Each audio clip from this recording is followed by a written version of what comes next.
এটা নতুন ভিডিও আপোনাক স্বাগতম জনাইছোঁ। আজি যিখন গাড়ী আপোনাৰ কাৰণে লৈ আনিছোঁ সেইখন হৈছে যোদ্ধা 4x4 মানে 4 হুইল ভেহিকেল। তো এইখন আপোনাৰ 2022 জুন মাহৰ গাড়ী। এতিয়া আপোনালোকে ভাবিছে এখন ইমান নতুন গাড়ী বিক্ৰীৰ বাবে কিয় ৰেডি হৈছে? এটাই ইয়াৰ উত্তৰ, গাড়ীখন হৈছে অকশ্যনৰ পৰা কিনি অনা গাড়ী।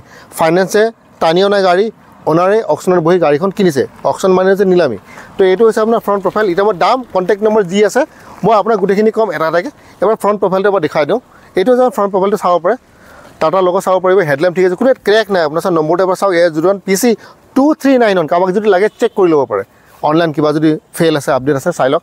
এইটো উইণ্ডশ্বিল্ডটো এবাৰ চাওক, উইণ্ডশ্বিল্ড আৰু ৱাইপাৰ ব্লেড মিচিং নহয়, ঠিকে আছে, কোনো ইয়াত প্ৰব্লেম নাই। এতিয়া ফ্ৰণ্ট হুইলটো এবাৰ দেখাই দিওঁ। এইটো হৈছে আপোনাৰ ফ্ৰণ্ট হুইল, এবাৰ চাব পাৰে। ফ্ৰণ্ট হুইল লগত কামানি আনকি স্প্ৰিং, লিফ স্প্ৰিং ছাছপেনশ্যন আপুনি ফ্ৰণ্টত চাব পাৰে। 16 ইঞ্চি টায়াৰ, প্ৰথম টায়াৰটো আপুনি দেখা পোৱা গৈছে 16 ইঞ্চ টায়াৰ।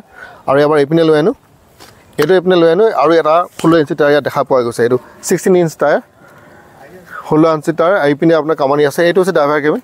ড্ৰাইভাৰ কেবিনটো এনেকুৱা ধৰণৰ হয়, আপোনাৰ চাব পাৰে। ষ্টাৰ্ট নকৰিলে হ'ব, একো নাই, অলপ জাষ্ট ষ্টাৰ্ট কৰিলে, অলপ জাষ্ট ষ্টাৰ্ট কৰি এইটো চাওক। আপোনাৰ এইটো ভিতৰৰ পিনে চাওক, মই জাষ্ট ইণ্টেৰিয়ৰ দেখাই আছোঁ। বাকী কিবা আছে আপোনাৰ কিবা নাই, সেইটো এবাৰ নিজে ইয়াত আহিব, নিজে চাব, নিজৰ মেকানিক ল'ব, নিজে চেক কৰিব। 4 হুইলৰ যিটো আপোনাৰ বস্তু এইটো মই এবাৰ দেখাই দিওঁ। এইটো চাওক আপোনাৰ 4 হুইল, এইটো চাব পাৰে, দেখা পাইছে? দুটা গিয়েৰ লিভাৰ আছে, চাই লওক এবাৰ। এইটো এটা আৰু এইটো এটা, দেখা পাইছে? তো ইয়াৰ প্ৰমাণ কৰা হ'ল যে ভেহিকেলখন 4 হুইল হয়। ষ্টাৰ্টটো বনালে। এতিয়া পিছপিনে যাওঁ, এইটো এটা টায়াৰ আপুনি চাব পাৰে। এইটো টায়াৰো ঠিকে আছে আপোনাৰ, বেয়া নহয়। এই টায়াৰটো ঠিকে আছে, আপোনাৰ স্প্ৰিং চাব পাৰে। এতিয়া মই এতিয়া বডিটো কথা পাতোঁ, 7 ফুটৰ ওপৰত হয় বডিটো। এইটোৱে মেইন বস্তু, কিন্তু এইটোতো আপুনি কামানি কৰিব, কিন্তু বিজনেছটো ইয়াৰ পৰাই আপুনি আৰম্ভ কৰে।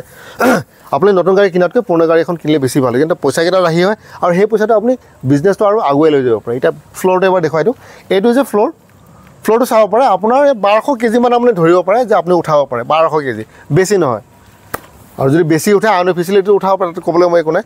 এইটো আৰু এটা টায়াৰ চাব পাৰে, এইটো টায়াৰ, এইটো এটা টায়াৰ লগত আপোনাৰ এইটো পাতিটো চাব পাৰে, কামানি চাওক। তাৰমানে 4টা টায়াৰ মোটামুটি আপোনাৰ ঠিকে আছে, বেয়া নহয়। তো এতিয়া মই পেপাৰৰ কথাখিনি আলোচনা কৰিম।